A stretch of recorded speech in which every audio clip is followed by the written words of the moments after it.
Good evening. I'm Gina Roberts, Voter Education Director for the Citizens Clean Elections Commission. As the state's only nonpartisan voter education agency, Clean Elections is proud to sponsor these debates. Our mission is to ensure that you have the opportunity to hear directly from the candidates, ask questions about the issues that impact your life, and head to the polls with confidence. To make sure your voice is heard, please keep these upcoming deadlines in mind. June 22nd is the voter registration deadline, June 24th, early voting begins, and July 21st is primary election day. A quick reminder, all registered voters, including independents, are eligible to vote in the upcoming primary election. If you're watching this debate live, we want to hear from you. You can submit a question for the candidates at any time using one of the following methods. You can email debates@kc-a.com. You can text 480-769-9511 or phone 480-937-1253. Thank you for joining us and for staying engaged in our democracy. For more resources to help you prepare for the upcoming July 21st primary election, please visit our website at azcleanelections.gov. Enjoy the debate. Good evening and welcome to the Arizona Clean Elections debate for Legislative District 27, the Republican primary. I'm TJ LaRue, a reporter with the Arizona Agenda, and I'm your moderator tonight. I've been writing about Arizona politics for 3 years with a focus on elections, the legislature, and municipal government. Tonight, you're going to hear from Anthony Kern, one of the two candidates running in the Republican primary for a seat representing Legislative District 27 at the state capitol. Senator Kevin Payne, the candidate in this contested GOP primary, and the incumbent who currently represents Legislative District 27 in the Senate, chose not to be here tonight. Because of that, we'll be doing a Q&A with the candidate rather than a debate format. In the race for the House of Representatives, there are only 2 Republicans running for the nomination, and as there are only 2 seats in the House of Representatives representing the district, there is no contested primary for Republicans nor for Democrats. Legislative District 27 encompasses a stretch of the West Valley, mostly Glendale and Peoria. It runs from around the Interstate 17 at its easternmost points, past the New River to 99th Avenue, and from Glendale Avenue in the south, past the 101 freeway in the north. District 27 is a deep red district that favors Republicans, meaning this primary is particularly important because the winners will have a high likelihood of victory in the general election come November. Voters in this district will elect 1 state senator and 2 state representatives, and the candidates are competing on the same ballot to make it through the primary. According to recent polling of voters in this district, the issues most on voters' minds are housing, election security, and inflation in the economy. We'll get to those tonight.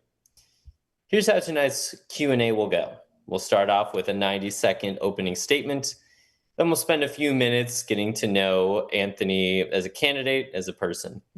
Then we'll dig into how he would address the core issues facing the district and the state of Arizona.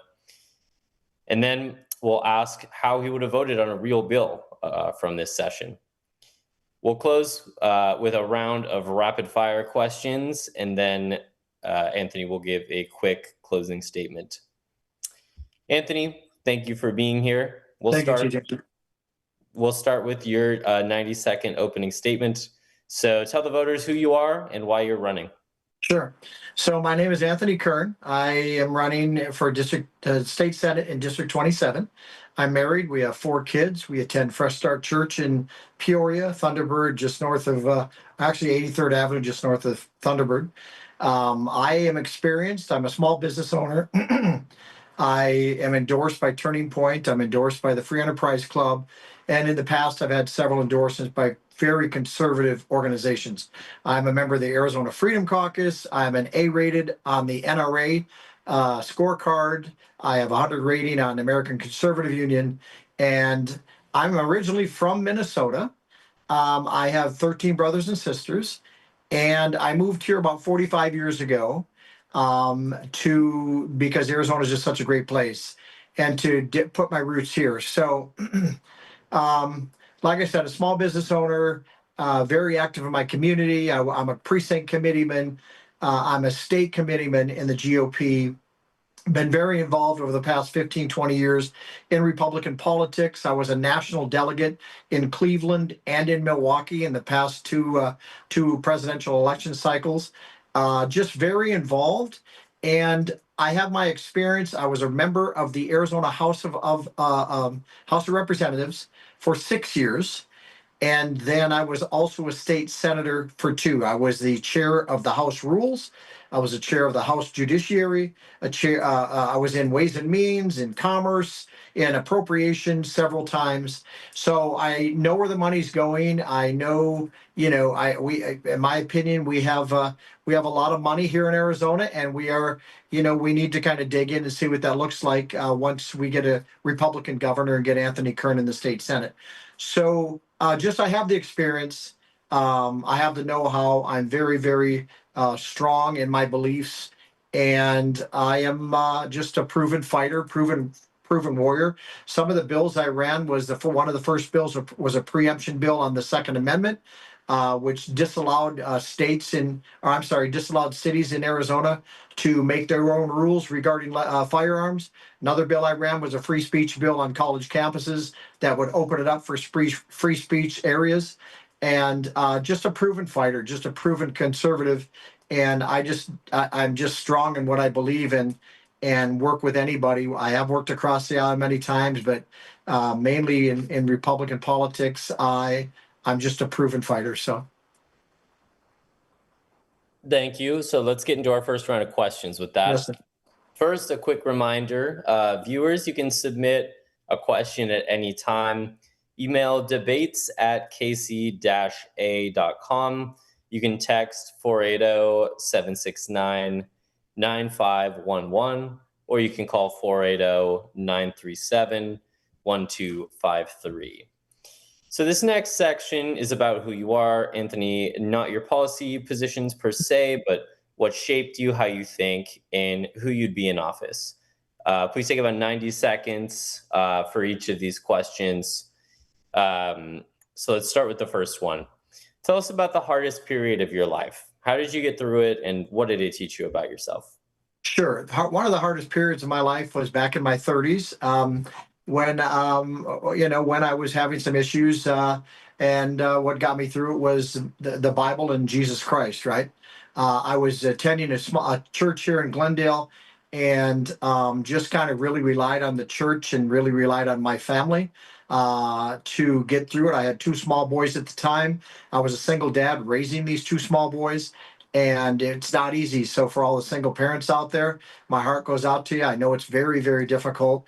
But if you get a good grounding in your family, or a good grounding in a really good church, that'll help you a hundredfold. So I got through it. I kind of continued to keep my eye on on the main issue, which was raising my children.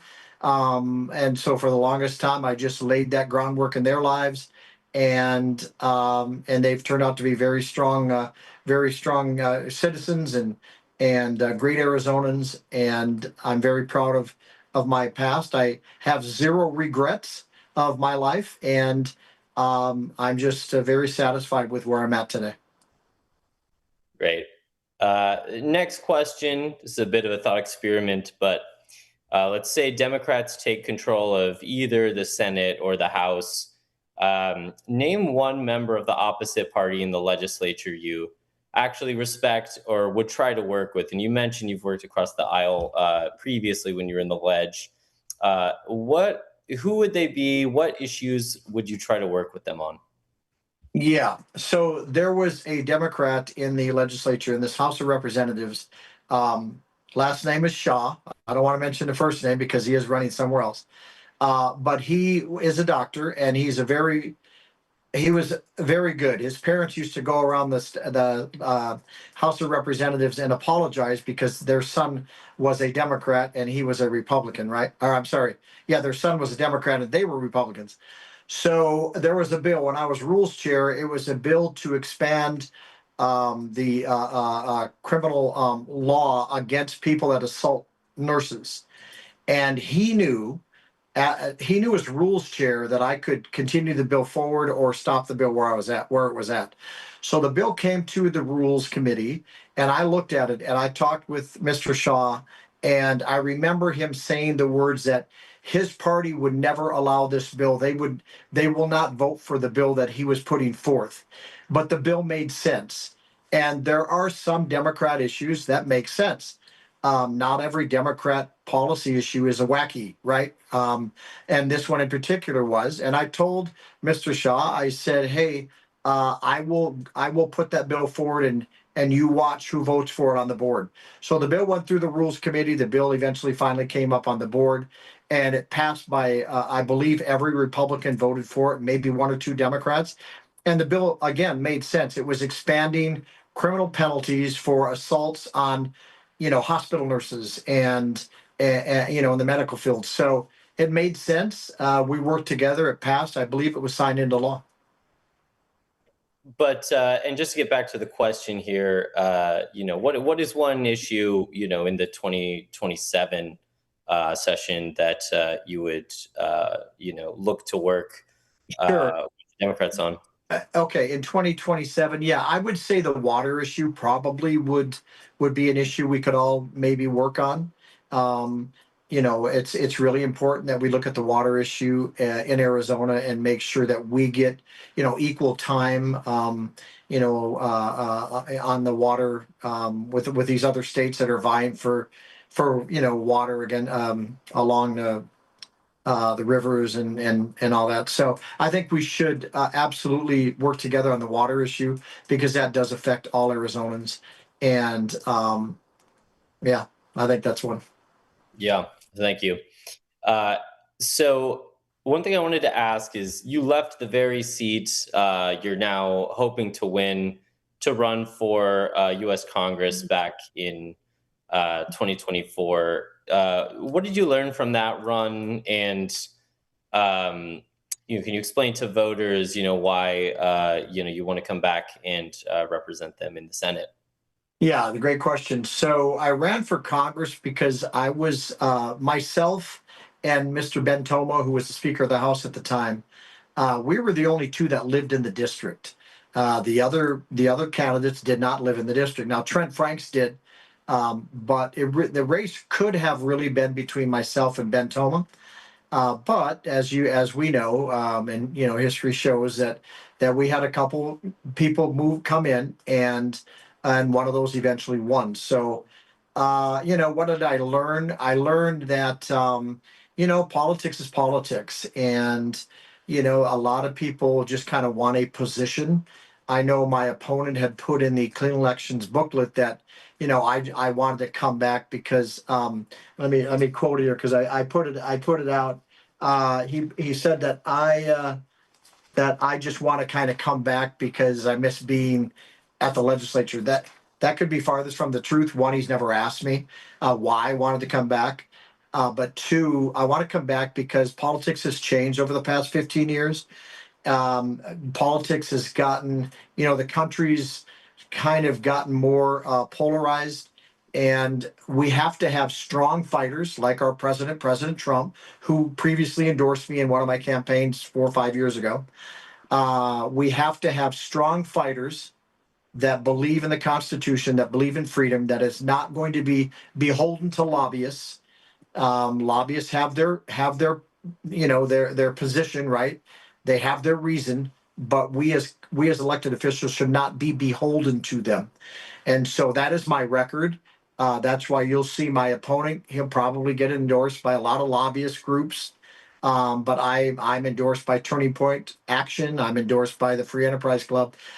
So what did I learn? Politics is nasty. You can be friends one day and not friends the next. But would I, it's a battle. It's a spiritual battle as well as a physical, and you just keep your eyes to the prize. You just keep moving, and let the voters decide. Thanks. With that, let's turn to some of the issues voters care most about and some specific policy questions. So the first one we'll start with, Republicans have called for ending mail-in voting and moving to single-day hand-counted paper ballots. Most Republican voters in Arizona do vote by mail. So would you vote to end mail-in voting? And if so, what do you say to the Republican voters who depend on it? Yeah, that's a great question. So I love mail-in voting. I do it every election, right? Um, I do think there have to be guardrails on mail-in voting. I think that a fingerprint, a thumbprint, last four of your social security, driver's license number, anything that can stop, promote election integrity and stop the stealing of elections and stealing of people's votes. So, I know Justin Heap. I've worked with Justin Heap. I fully support every move Justin Heap has done at the Maricopa County Recorder's Office, and I will work closely with Justin Heap. So, if a bill came across came across my desk for me to vote on that said outright we're going to get rid of mail-in voting, I would have to really look at that because there are people that need to mail in their vote. I do not believe the Democrats' excuse, minorities are going to be disenfranchised. That's a lie. But I also think that mail-in voting is important. It just needs guardrails. I was a police officer, and when I was a police officer, when I worked in the police department, we had the ability to use a password that would change every so often, every 5-10 minutes, right?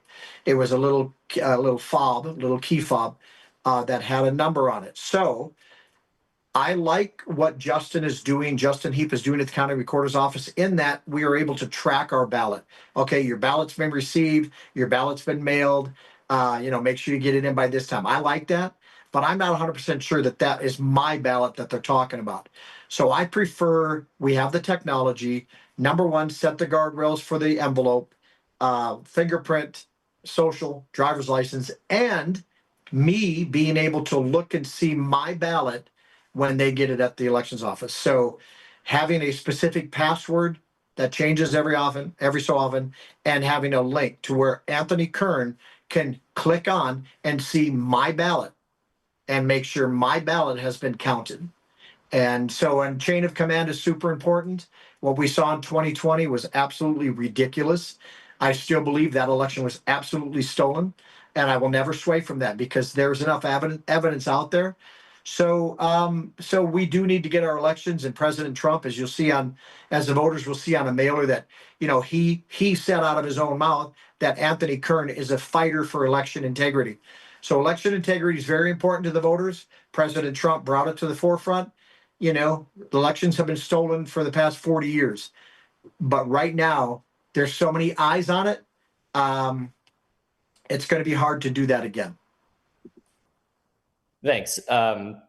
Second question, inflation is hitting Arizona families hard. It's at the top of voters' minds in this election, and it's become a central issue for Democrats and to some degree for Republicans.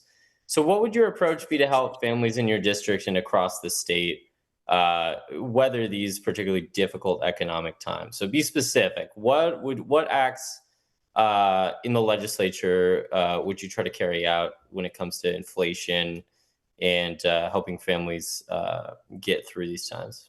Sure. Well, as we can see, the prices are starting to drop, so that's a good thing for Arizona voters and Arizona families. I was one of the 2 or 3 members of the Freedom Caucus in the state Senate back in 2024, I believe, or 2023, where we got the Arizona taxpayers, hardworking families. Our current governor, Katie Hobbs, fought against it tooth and nail. We got them a tax rebate. So all of Arizona working families, I believe it was $260 million that we had a surplus in the budget. And one of the other senators and myself, both members of the Arizona Freedom Caucus, we said, why don't we give money back to the people? And that's what we did. So be specific. I would say government has way too much money. We do not need more money. We need to investigate and look at every state department. And if we get the right governor in office, which I'm voting for Andy Biggs, if we get Andy Biggs elected and Anthony Kern elected to the state senate, we will doge all of these state departments and we will find out where that money's being spent. We will find out how money has been misused. And I've been down at the legislature several times, TJ, where we have a surplus. And all I see when we have a surplus is lobbyists with their hand out. Give me more money. Let's create more positions here in state departments.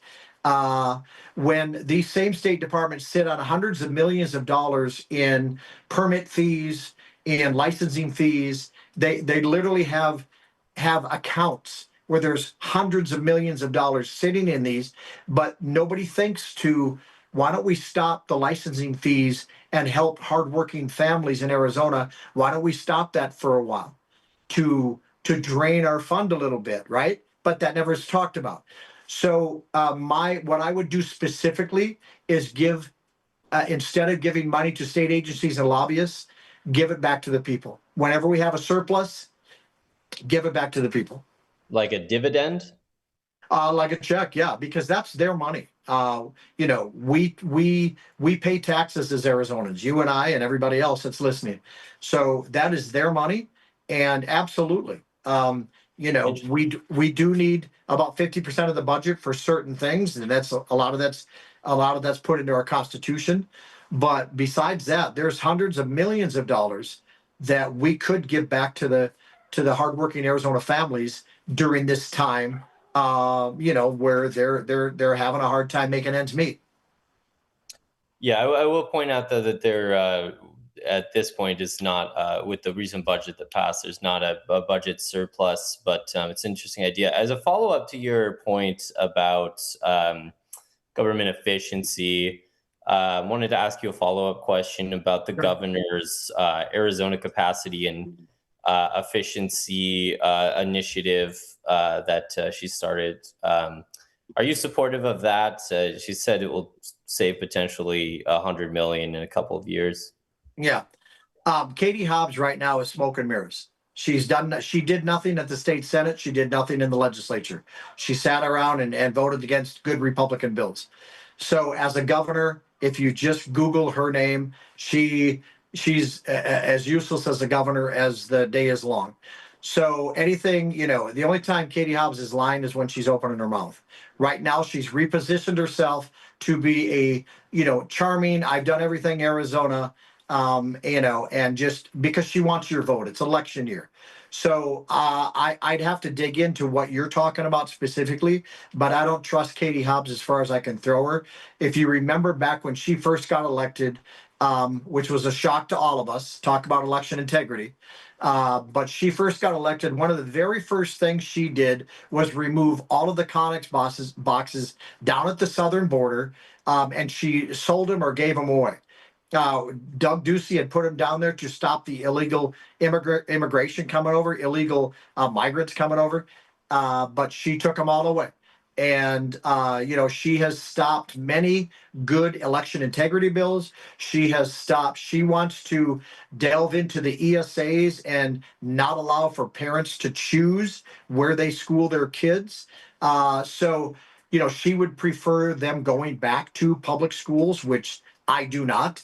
And again, whatever Katie Hobbs says, it's only because it's election year and she is positioning herself because she doesn't think the voters are smart and she doesn't believe that the voters can Google her name and look at what she's really done, which is pretty much next to nothing. Moving to the next question. So some Republicans say data centers are big economic wins for Arizona. Others say they're pushing up utility bills and draining aquifers that families depend on. Power companies are asked to raise your constituents' electricity rates, partly to accommodate data centers. Would you vote to require new data centers to bring their own water and power, or is that government overreach into private business decisions? Yeah, it's It's not government overreach. If a business wants to start up in legislative district 27 or anywhere in the state of Arizona, I've seen these data centers. I've seen the ones in Mesa. There's a big chip factory up north in Peoria, right? If a business wants to come to Arizona, they need to figure out a way to run their business without the government picking winners and losers. I'm very glad that we have more jobs coming in, but as far as data centers and raising utility rates for hardworking Arizonans, no, that's not acceptable. Data centers need to be self-sufficient, self-supplying. They need to provide their own water. They need to provide their own electricity.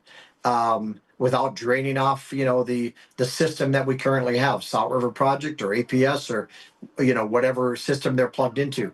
So yes, on one hand, I'm glad they're here, but these data centers are massive. I would ask all of the voters out there in LD27 and across the state to Google data centers and look at these videos that are on YouTube that show how a data center operates. And it's funny that all of a sudden they're popping up out of nowhere, pretty much across the country. So they need to be self-sufficient. We should not be raising the rates of Arizona taxpayers, Arizona families, just to accommodate these data centers. Thank you, Anthony. Final question in this round. You had the opportunity to serve in the legislature to serve the same district as your opponent, Senator Payne, while he was in the House and you were in the Senate. I'm curious to ask, in terms of policy positions, how much do you align with Senator Payne, and where do you see the differences between you two? Sure. But the difference is, so how do we align? Kevin's he's a nice guy, but he's not what we need in politics. There's a lot of nice people out there. So when a nice Republican gets challenged by a Freedom Caucus Republican, it's not because we don't like that person. It's because they suck at being a politician. So Kevin is a nice person, but he is not a strong fighting Republican that we need in the legislature. We need somebody that's going to stand up to the continued creep of government. And let me give you an example. The flock cameras. Flock cameras, for your listeners, if you know what those are little boxes on the side of the road that automatically take your picture every time you go past them. Kate Gallego, the mayor of Phoenix, she has them all over the place. Every time I look, it's like, okay, there's my picture being taken, right? If your listeners or you, TJ, you actually do a FOIA request on flock cameras, they have your picture tens of hundreds of times, right? Every time you drive past there, it collects data on you. That's government. And my opponent, my Republican opponent, was the sponsor of that bill. Now he says we're going to put, guardrails in it. But if we remember after 9/11, you probably are too young to remember 9/11. I don't know. But I remember after 9/11, there was a big push by government to do the Patriot Act. Well, look where that's gotten us.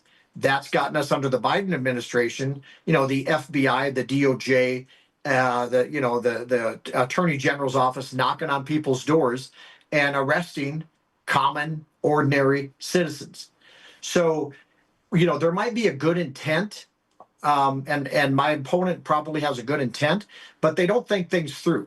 We as Republicans, we either believe in less government or we don't believe in less government. We have got to stop government creep. And so that's probably the biggest difference between me and my opponent. My door is always going to be open to every lobbyist down at the Capitol, but I am not beholden to lobbyists because I am not counting on them to make sure I get elected. And that's where my opponent, that's where we differ. He is more with the class of politicians down at the Capitol that is more beholden to the lobbyists because they count on that lobbyist money going into their campaign coffers to get them reelected. So I'm just not there. I ran, the first time I ran was in 2015. I won. I was going to the Law Enforcement Academy at the same time. And I was doing running for office at that time. The same campaign consultant that is Kevin's now used to be mine, right? And so, I was going to bow out then because I was going through the police academy, but he kept me in, and I won, right? So I've become actually more conservative as I go through these years of being in politics because I do not see the Republican Party, definitely don't see the Democrat Party, but I don't see the Republican Party really changing that much as far as their stance on less government, get rid of the uniparty, fair and free elections for every American citizen, and on and on and on. So there's big differences between me and my opponent, and that's why I'm running. Well, thank you for that response. So we're going to change gears from this round and go into the explain your vote section. So before tonight's debate, you received 3 actual bills from the legislative session this year. I picked one of them for us to speak about tonight. And here's how this works. I'll read a short summary of the bill, and I'd like you to take 1 minute to tell the voter 2 things: how you would have voted and why. So the bill is SB 1110. It's about criminal justice reform and home confinement monitoring for inmates. Hopefully you've read the bill, but the layman's version is that it establishes a new Department of Corrections home confinement program for specified inmates who are within 18 months of release. Some of those inmates who are eligible for the program have to have served at least 1 year of their sentence and had to have been convicted of certain non-violent felonies. That and some of the other requirements are that they haven't previously been convicted of a dangerous crime against children, a violent felony or an aggravated felony, have no violent disciplinary infractions during their time of imprisonment, and has no outstanding felony warrants or detainers. And keep in mind that actually Senator Payne did sponsor this bill. How would you have voted, and explain why? Yeah, thank you, TJ. My biggest concern of that bill, from what you spoke about, and I didn't have time to read it, but from what you were telling me, we're going to again create a new home arrest type department in government. So I would be a no on that bill, just basically for that reason alone. The Department of Corrections is it's again another state department that I believe is very top heavy, and I think that the Department of Corrections should have the director and a few wardens here and there, but the wardens don't need the deputy wardens and the deputy wardens and the deputy wardens. They don't need all of that government fat on top of the main Department of Corrections officers. So my preference would be, number one, you Doge DOC. Number two, you cut some of the fat. I've worked for government before. Most government agencies do not need all of these positions.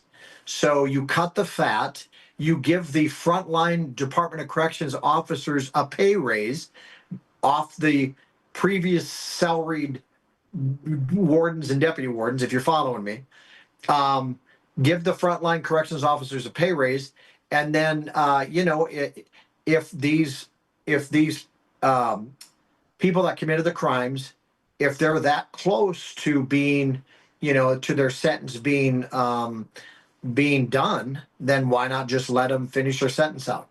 Why do we have to create a new department within Department of Corrections to monitor home arrests?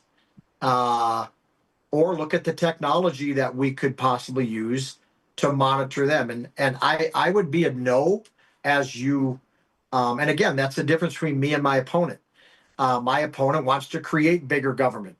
I don't. I want to lessen government. We, as Republicans, are supposed to be less government. I learned that lesson when I was rules chair.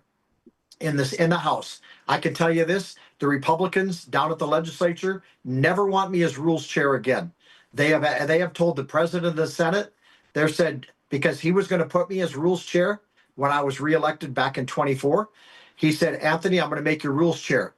The caucus went to him and said, do not put Anthony Kern as rules chair. Why? Because I stop a lot of the government creep, a lot of the expansion of government. And this bill is a fantastic example of a Republican growing government. Thank you. With that, we're just going to move on to our rapid fire round of questions here. So keep in mind, Anthony, we keep these responses to as shorter response as possible. It's an exercise in discipline. Right. So a lot of these are yes or no questions, or just simple short. You can give short reasons if you want, but do keep it tight. Yeah. So the first question: what's the best restaurant in your district? Best restaurant in my district is a little restaurant right up the street. It's a little mom and pop restaurant. It's on 43rd and Cactus, and it's a little dive, a little hole in the wall, but a little greasy spoon. But I love it. It's not Carolina's. I forget the name. We haven't been there in a while, but it's 43rd and Cactus on the south west corner. All right. Question 2: who's your political hero or person who got you interested in politics? Yeah, that would be my dad. He got me interested in politics, so he would be my political hero. He's kind of taught me kind of the lessons of fighting and how to fight politics. So I would say my dad. So reporting revealed that you were fired from the El Mirage Police Department for lying to your boss, and you were put on the Brady list. Is this true? And can you explain what happened? So what happened there? That's a yes or no question. No, that's not a yes or no question, but it's a short reason. Yeah. Well, I can't give a short reason on that one. Number one, I filed a lawsuit against him and I won way before that Brady List issue came about. The chief at the time, he lost my settlement, my lawsuit. What it was, if you know anything about Brady versus Maryland, it is supposed to be a cop under oath lying about a case. If they're under oath, a sworn police officer, they are supposed to be on the Brady list. That Brady list has expanded into anybody and everybody that works in a police department. So what it was a $400 Zoom tabloid or tablet, Zoom tablet or Zoom.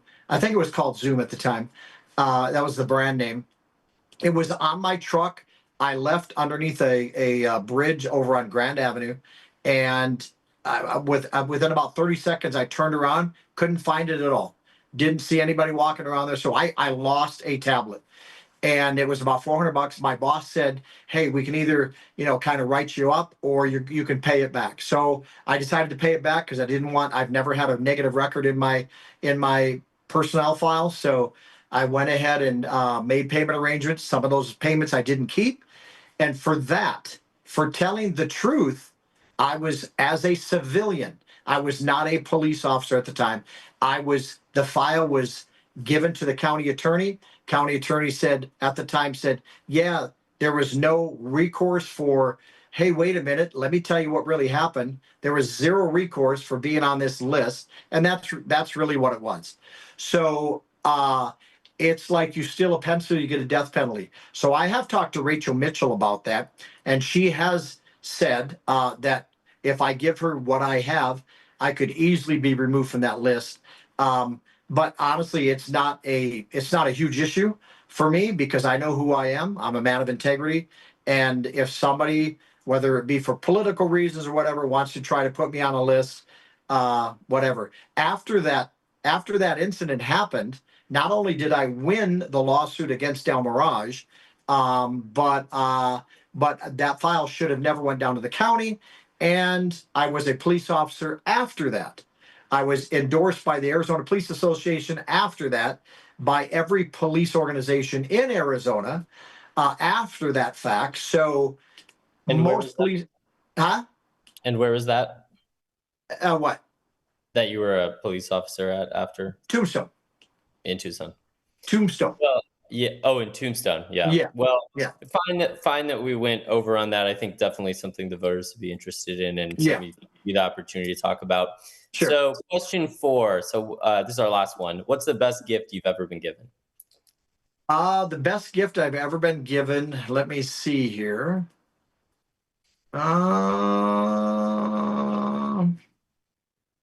best gift I've ever been given.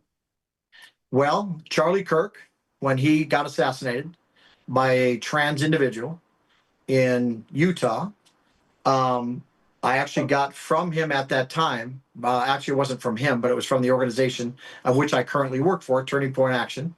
Right behind me, there is a picture of Charlie Kirk, who him and I were really good friends. And that probably is one of the best gifts I've ever had, and it will continue to be a best gift because that guy should still be here, but because of politics and because of the issues out there, some deranged, probably Democrat, went ahead and shot him. So hopefully justice will come to him real soon, and we'll see what happens. Well, of course, sorry for your loss. I do want to point out, though, that the shooter was neither trans nor Democrat. Right. Okay. But with that, we'll wrap things up here with the closing statement. So please take about 90 seconds and go ahead and make your closing pitch to the voters. Sure. Closing pitch to the voters is I'm proven. I'm a proven conservative, a proven fighter. Um, the media, such as Clean Elections, can twist things around. They can do what they want. But the voters in LD27, especially the primary voters, know who Anthony Kern is. They know who Kevin Payne is. Again, I am running because I was asked by the Freedom Caucus to get back in. I was asked by several organizations, hey, we need you back. And my record speaks for itself. So votekern.com is my website. As you can see, I was endorsed by President Trump a few years back in another election cycle.